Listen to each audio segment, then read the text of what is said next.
It is my great delight to talk about my former partner and mentor, Jim Coleman, and to discuss a little bit about how incredibly supportive he has been of women in the many years I've known him.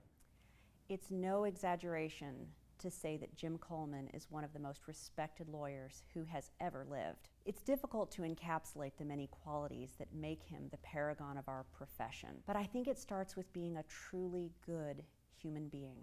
I clerked for Carrington Coleman after my first year in law school in 1974, and then I became the first female lawyer there in 1976, and I was the first female partner and first female member of the executive committee. So I was the first in many ways as a woman in the firm, and through all of those, the person among many who was always incredibly supportive of women was Jim Coleman. When I was interviewing, along with many of my colleagues from SMU Law School, we found that the legal community was not as receptive to women lawyers as we hoped they would be. But Carrington Coleman and Jim in particular were the notable exception to that rule. Jim was, from the day I met him, very supportive of women joining the profession.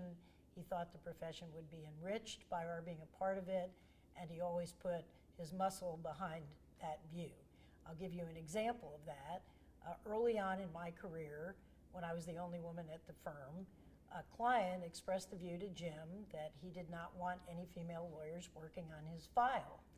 And Jim said, as only he could, "That's just fine with me. Come by and pick up your file."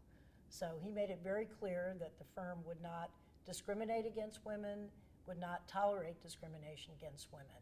He always was very supportive of young lawyers and women in particular, in meeting clients, in taking clients, in becoming the lawyer that was managing clients. He never hogged business, he passed it along, and he had a very pronounced history of working with female lawyers and generating a book of business for them by passing on his own clients.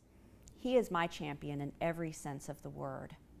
And he is truly the role model for the Dallas Women Lawyers Association's Her Champion Award and for everyone who follows in his footsteps. Not enough I can say about Jim and what a wonderful mentor he was to me and so many other women lawyers in the firm, how proud I was to be associated with him, and how proud I am of the Dallas Women Lawyers for establishing an award that memorializes what a wonderful support Jim Coleman has been to women lawyers in our community.